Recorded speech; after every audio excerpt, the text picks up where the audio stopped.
সকালবেলা নাস্তা খাওয়ার পরে থেকে কাজে লেগে পড়ছিলাম। তো দুপুরে রান্নাটা লেট হয়ে গেছে। তারপরে কি আর করব, যাই হোক নিচে থেকে খাবার নিয়ে আসাইলাম ছেলেকে দিয়ে। আর ছেলে গরুর কাচ্চি নিয়ে আসছে। তো আমার কাছে মনে হয় যে গরুর কাচ্চি থেকে খাসির যে কাচ্চি ওইটা খেতে একটু বেশি মজা লাগে, বা বিরিয়ানিতে হারিয়ে ধরনের খাবার হইলে তো কোনো কথাই নাই। তো যাই হোক পেটে অনেকটা ক্ষুধা ছিল, তো যেটা পাইছে অনেক মজা করে খেয়ে নিছি আলহামদুলিল্লাহ। তো দুপুরের খাবার দাবার খেয়ে দিয়ে তারপর অনেকক্ষণ একটু রেস্ট নিয়ে তারপর রাতের রান্না বান্না শুরু করে দিলাম আমি। তো আসসালামু আলাইকুম, সবাই কেমন আছেন? আশা করি ভালো আছেন। আমি আল্লাহর রহমতে অনেকটা বেশি ভালো আছি। আর আজকে রান্না করব তো ভাজি ভাজবো, আর একটুখানি মাছ রান্না করব। যাই হোক আর এদিকে কিন্তু আমি সবজিগুলি সুন্দরভাবে কেটে ধুয়ে পরিষ্কার করে তারপর রান্না বান্না শুরু করে দিলাম আমি। তো জিরাটা ফোড়ন দিয়ে এখানে মিষ্টি কুমড়া দিয়ে দিলাম। আর মিষ্টি কুমড়াটা আমি ভাজি করব, তো ভাজির মতো না কেটে ঝোলের মতন আমি কেটে ফেলছি। যাই হোক কি মনে করে কাটছে আমি নিজেও জানি না।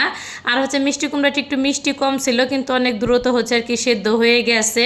আর এখানে তা লবণ আর একটুখানি হলুদের গুঁড়া দিয়ে নেড়ে চেড়ে তো ঢাকনা দিয়ে ঢেকেও চলে বসাই দিছি। আর এখানে কিন্তু মশলাটা সুন্দরভাবে আমি কষিয়ে নিছি।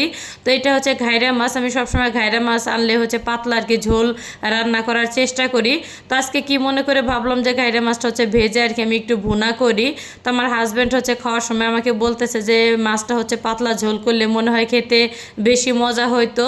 আর কখন আমি ঘাইরা মাছটা আনলে ভেজে রান্না করি না। তো আজকে কি মনে হয়েছে জানি না, তো ভেজে রান্না করে ফেললাম। আর ঘাইরা মাছটা মনে হয় না ভেজে রান্না করলে খেতে বেশি মজা লাগে, যেহেতু কাটা কম। আর এই মাছটা ভাজতে যে কি যে একটা অবস্থা হয়েছে সেটা ভিডিওতে আমি নেই নাই।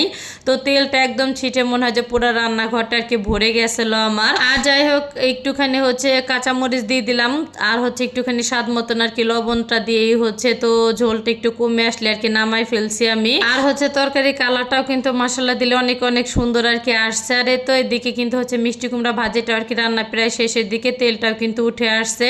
তো ভাজিটা আমি বেড়ে নিচ্ছি। আর মিষ্টি কুমড়াতে আমার কাছে মনে হয় যতটুকু তেল দেওয়া যায় মনে হয় যে অতটুকু থেকে যায়। আর যাই হোক তো রাতে খাওয়া দাওয়া করার পরে এই তো মিষ্টি খাবার জন্য বসে পড়লাম। তো আমার হাজব্যান্ড আসার সময় মিষ্টি নিয়ে আসছে। তো ইদানিং এই মিষ্টিটা আমার বাসায় একটু বেশি চলে, যেহেতু আমার বাচ্চারা অনেকটা বেশি পছন্দ করে। আর এই মিষ্টিটা খেতে অনেক অনেক বেশি মজা। ছানার মিষ্টি একদম তুলতলা নরম আর এই তো সবাই মিলে মজা করে খেয়ে নিলাম। মিষ্টিটা অনেক অনেক বেশি মজা ছিল। আর এই তো মিষ্টি খাওয়ার পরে কাঁঠাল ভাঙতে বসে পড়লাম। তো ঢাকা আসার পরে যতগুলি কাঁঠাল কেনা হয়েছে সবগুলি কাঁঠাল চাওলা ছিল।